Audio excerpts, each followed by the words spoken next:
दवाइयां मिली हैं। मुठभेड़ में मारे गए आतंकियों के पास से दवाइयां मिली हैं और बताया जा रहा है कि दवाइयां सरकारी अस्पताल की हैं। ये जो सामान बरामद किया गया है इन आतंकियों से, अब इसमें जांच की जाएगी, तहकीकात की जाएगी, क्योंकि दवाइयां बरामद की गई हैं और ये दवाइयां सरकारी अस्पताल की बताई जा रही है। लगातार यहाँ ऑपरेशन जारी है और चप्पे चप्पे पर निगाहें जिस तरीके से बनी हुई थी, उसके बाद ये सफलता हाथ लगी है और ये तमाम चीजें आप देख सकते हैं। ये जो तमाम सामान है ये बरामद किया गया है। अधिक जानकारी के लिए हमारे सहयोगी अजय चांडियाल हमारे साथ जुड़ गए हैं। अजय, जो सामान बरामद किया गया, कामयाबी हाथ लगी, लेकिन अब जब बारीकी से इस सामान की जांच की जा रही है, दवाइयां इस पे पाई गई हैं और ये दवाइयां बताई जा रही हैं कि सरकारी अस्पताल की हैं।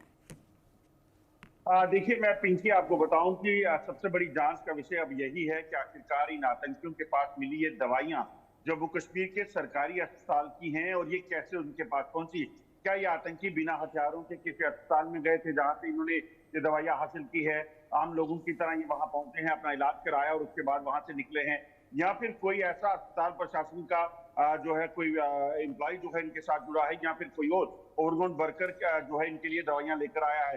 क्योंकि जिस तरीके से देखें, अमूमन आतंकी जब भी गिरफ्तार होते हैं तो इन आतंकियों के कब्जे से दवाइयां अगर मिलती हैं तो वो पाकिस्तान में निर्मित होती हैं। तो ऐसे में पहली बार ऐसा देखने को मिला है कि आतंकियों के पास जो है वो यहाँ पे भारत में बड़ी दवाइयां थी, और वो भी वो दवाई जो सिर्फ अस्पताल में ही मिलती है, दवाइयों की दुकान पे नहीं। इसका मतलब है कि कोई ना कोई ऐसा शख्स जो है इन आतंकियों के साथ मिला हुआ है जिसने इनको ये आतंकियों को दवाइयां मुहैया करवाई, या फिर इन आतंकियों को अस्पताल लेकर गया जहां पर इनका इलाज किया गया। अब जम्मू कश्मीर पुलिस इस चीज की जांच में जुटी है कि आखिरकार ये दवाइयां इनके पास कैसे पहुंची, किस बैच नंबर की ये दवाइयां हैं, कौन सा लॉट था, ये दवाई जो है किस अस्पताल की, किस डिस्पेंसरी को, किस हेल्थ सेंटर को जो है वो सप्लाई की गई थी।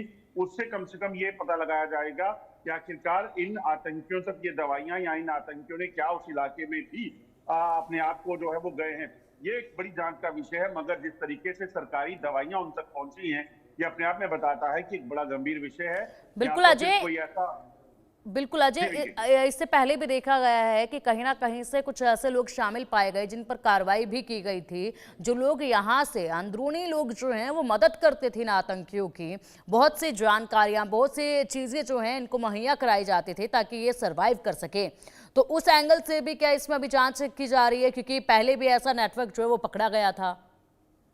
देखिए पिंकी, अभी ये तीनों आतंकी मारे गए हैं, मगर सबसे बड़ी जांच का विषय आखिरकार यही है कि ये आतंकी जब लंबे समय तक किश्तवाड़ में सरवाइव कर रहे थे, कई आतंकी हमलों में जो है ये जिम्मेदार हैं, तो ऐसे में ये आतंकी जो है जब सरवाइव कर रहे थे तो इनको कोई ना कोई मदद दे रहा था, क्योंकि लंबे समय से ये वहां थे। जैसा मैंने कहा कि दो ही ऑप्शन हो सकते हैं, या तो इन आतंकियों को दवाइयां जो हैं किसी ने मुहैया करवाई सरकारी अस्पताल से लेकर, उन्होंने इनको कोई जो परेशानी या तकलीफ थी उसके लिए इनको दवाइयां मुहैया करवाई गई, या फिर ये आतंकी खुद बिना हथियारों के किसी हेल्थ सेंटर में गए हैं, वहां पर जाकर इन्होंने इलाज करवाया है और वहां पर जाकर दवाई हासिल की है, क्योंकि ये दवाइयां पैसे से नहीं खरीदी जा सकती।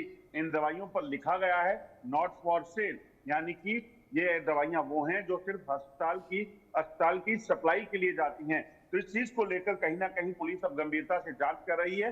हालांकि ये तीनों आतंकी मारे गए हैं, मगर इसके साथ साथ इस चीज का पता लगाना बेहद जरूरी है कि आखिरकार ये आतंकी जो हैं ये दवाइयां कहां से हासिल कर रहे हैं, कौन लोग हैं जो इन आतंकियों के मददगार बने हुए हैं, या फिर इन आतंकियों को अस्पताल लेकर जा रहे हैं। और अगर ऐसा है तो ये और गंभीर विषय है, क्योंकि ये आतंकी शायद इसीलिए लंबे समय तक सर्वाइव कर पा रहे हैं क्योंकि ये बिना हथियारों के उन इलाकों में पब्लिक के बीच में अगर शामिल हो जाएंगे तो इनको आइडेंटिफाई करना बेहद मुश्किल हो जाएगा।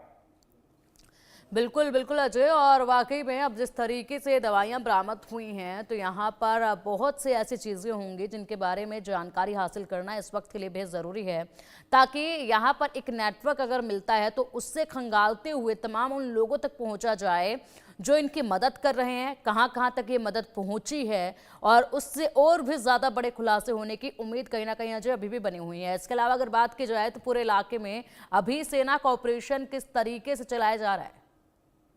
देखिए, जम्मू कश्मीर में इस वक्त भी लगभग 50 से 60 आतंकी जो हैं वो सक्रिय हैं। ये आतंकी अलग अलग ठिकानों में छुपे हुए हैं। किश्तवाड़ डोडा की बात की जाए तो यहाँ पर ही कम से कम 2 से 3 आतंकियों के ग्रुप, जिनकी संख्या लगभग 10 से 12 हो सकती है, वो अभी भी इस इलाके में जंगलों में बैठे हुए हैं। जंगलों में छुपे हुए हैं। इसी तरह से कठुआ उधमपुर के इलाके में, इसी तरीके से राजौरी पुंछ के इलाके में, रियासी के इलाके में भी आतंकियों की मौजूदगी की खबर है, जहां पर अलग अलग इलाकों में सर्च ऑपरेशन चल रहे हैं। किश्तवाड़ और डोडा में लगातार ऑपरेशन चल रहा है। कठुआ में लगातार आतंकियों की मूवमेंट की खबर आने के बाद सुरक्षा बल जो है वो अपने ऑपरेशन को चला रही है। और इसी तरह से राजौरी पुंछ में भी 2 दिन पहले जो पुंछ में आतंकियों की मूवमेंट दिखी थी, जिसके बाद वहां पर ऑपरेशन शुरू हुआ और एक सेना का जवान जख्मी हुआ था। इन आतंकियों की तलाश के लिए भी जो है वो ऑपरेशन जारी है। मगर ये जो दवाइयां मिली हैं उससे कहीं ना कहीं साफ होता है कि आतंकी जो हैं वो कहीं ना कहीं अपने मददगारों के साथ मिलकर यहाँ पर लगातार अपने आप को छुपा रहे हैं। उनको खाने पीने का सामान, दवाइयां और तमाम चीजें जो है जो मुहैया करवा रहे हैं।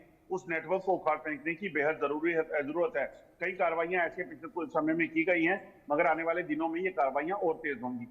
ठीक है अजय, आप पूरे इस ऑपरेशन पर, पूरी इस कार्रवाई पर नजर बनाए रखिएगा। अपडेट आपसे हम लेते रहेंगे। फिलहाल के लिए बहुत शुक्रिया आपका इन तमाम जानकारियों के लिए। रुकेंगे यहाँ अब एक छोटे से ब्रेक के लिए। खबरों का सिलसिला लगातार जारी है, जल्द हाजिर होंगे, बने रहिएगा हमारे साथ।